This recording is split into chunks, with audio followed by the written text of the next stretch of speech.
আসসালামু আলাইকুম। হিন্দু ভাইদের প্রতি নমস্কার, অন্যান্য জাতির প্রতি রইল আন্তরিক ধন্যবাদ। এবং দেশ ও দেশের বাইরের থেকে আমাকে যারা কমেন্ট করেছেন বা যারা ফোন করেছেন যে গুরুজি জিন কথা বলার জন্য একটি বিদ্যা দেন, জিন কথা বলার জন্য একটি বিদ্যা দেন, বা জিনের রোগী সে যাতে উন্মুক্তভাবে কথা বলে। তা আমি আজকে আপনাদের মাঝে উন্মুক্ত করে দিচ্ছি। আপনারা বিদ্যা লাগবে না, একটা নকশা আছে, নকশাটা লিখবেন। লেখার পরে আপনারা রুগীর গায়ে শোয়াইয়ে তাবিজটা জ্বালায় দিলে জিন কথা বলবে। তবে দেখেন, আপনারা তাবিজ লেখাটার নিয়ম বলে দিই। আপনারা যখন তাবিজটা লিখবেন তখন শুদ্ধ বস্ত্রে থাকবেন। শুদ্ধ বস্ত্র বলতেই আপনি পাক পবিত্র থাকবেন। পাক পবিত্র থাকবেন, তারপরে যেয়ে নকশাটি অঙ্কন করবেন।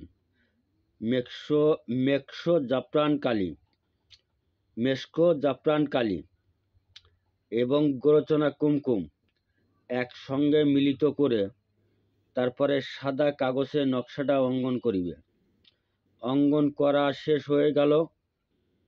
এবার আপনারা 7 বার রোগীর গায়ে শোয়াবেন। এরম 1 2 3 4 5 6 7, এই 7 বার রোগীর গায়ে শোয়াই নিলেন।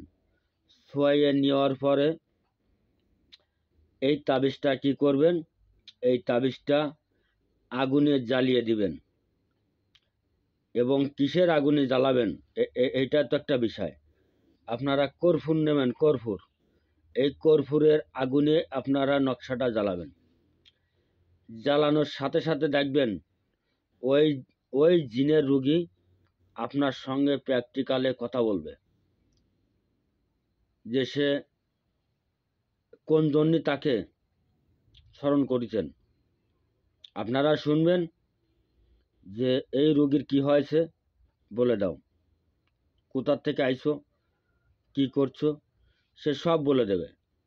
কোনো তুলো রেশে লাগবে না, তুলো রেশে ছাড়া। এবং আমার ভিডিওটা যদি আপনাদের কাছে ভালো লাগে, বেশি বেশি করে লাইক করবেন, শেয়ার করবেন, কমেন্ট করবেন। আর আমার থেকে যদি কোনো বশীকরণে কাজ করে নিতে চান, কোনো বশীকরণে কাজ করে নিতে চান, আমার সাথে যোগাযোগ করবেন। আর যদি আপনারা তেল বা পানি আপনারা যদি খাওয়াতে পারেন, মাহাতে পারেন, 24 ঘন্টার ভিতরে ফল পাবেন। আল্লাহর রহমতে 24 ঘন্টার ভিতরে ফল পাবেন। তবে স্বামী স্ত্রী উভয় পক্ষে যদি কোনো ঝড় মনে করেন যে সংসার করতে চাচ্ছে না, স্ত্রী চাচ্ছে না বা স্বামী চাচ্ছে না, আমার সাথে যোগাযোগ করবেন। এই বিষয় যদি হয়, স্বামী স্ত্রী, আমার কাছে আসা লাগবে না।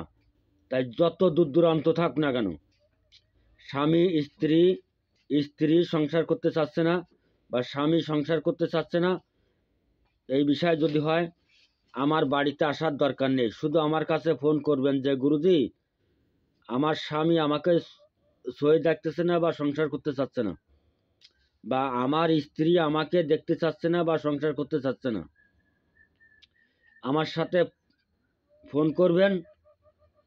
24 ঘন্টার ভিতরে বাড়ি বসে ফল পাবেন ইনশাল্লাহ। আপনারা যদি এই সমস্যায় থাকেন, আমার ভাই বা বোনেরা বা মারা আমার সাথে যোগাযোগ করবেন। আপনাদের উপকার করাই হচ্ছে আমার ধর্ম।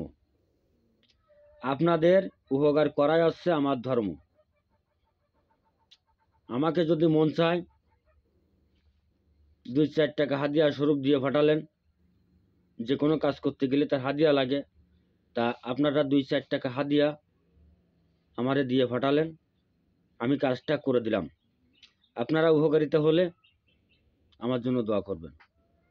আমার নাম আছে রিয়াদ কবিরাজ, এবং আমার বাড়ি আসার ঠিকানা বাংলাদেশ খুলনা জেলা ডুমুরিয়া থানা 4 নম্বর খনিয়া ইউনিয়ন। আমার নাম গুরু রিয়াদ কবিরাজ।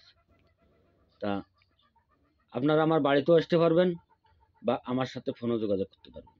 আর যদি কারোর প্যারালাইসিস 2 বছর 3 বছর হয়ে গেছে, সে সুস্থ হচ্ছে না, দয়া করে আমার সাথে যোগাযোগ করবেন। এবং যারা যে ছেলে মেয়ের বিয়ে শাদী হচ্ছে না, বিয়ে বন্ধ আছে, আটকানো আছে, আপনারা আমার সাথে যোগাযোগ করবেন। এবং বিয়ে করে থুয়ে বিদেশ চলে গেছে, মানে বিয়ে করে থুয়ে স্ত্রী বাংলাদেশ আছে এবং স্বামী বিদেশ আছে, আপনাদের খোঁজ নেয় না, খরচ খরচা দেয় না, আমার সাথে যোগাযোগ করুন। আপনারা কাজের ফল পান, তারপরে গুরুকে খোঁজেন। আর আপনাদের মধ্যে একটা কথা থাকলো, আজকে যে ভিডিওটা আমি দিছি, এই ভিডিওটা দিয়ে আপনারা স্বামী স্ত্রীর জনম জনম বশীকরণ করে রাখতে পারবেন, এবং জিনকে কথা বলাতে পারবেন, এবং প্রেমিককে প্রেমিকার কাছে হাজির করতে পারবেন। তবে এই বিষয়ে কাজ করতে গেলে আমার সাথে যোগাযোগ করবেন, আমি নিয়ম বলে দেবো, সেই নিয়মে আপনারা কাজ করবেন।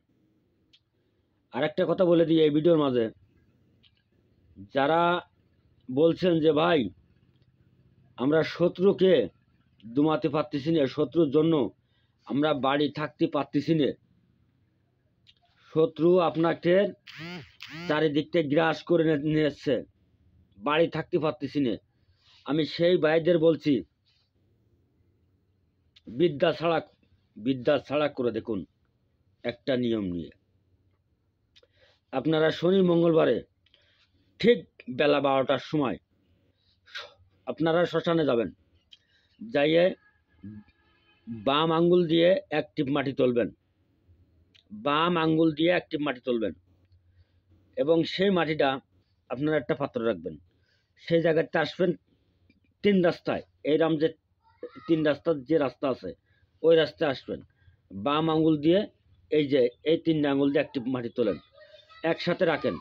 তারপরে শনি মঙ্গলবারে যে লোক মারা গেছে সেই সেই কবরতে একটি মাটি তোলেন, দেখেন শত্রু আপনার পদ তলে থাকবে, শত্রু আপনার পদ তলে থাকবে। বাকি নিয়ম গুরুর কাছ থেকে জেনে নেবেন। আল্লাহ হাফেজ। আপনারা নকশাটা দেখে নেন, যে নকশাটা আজকে উন্মুক্ত করে দিচ্ছি।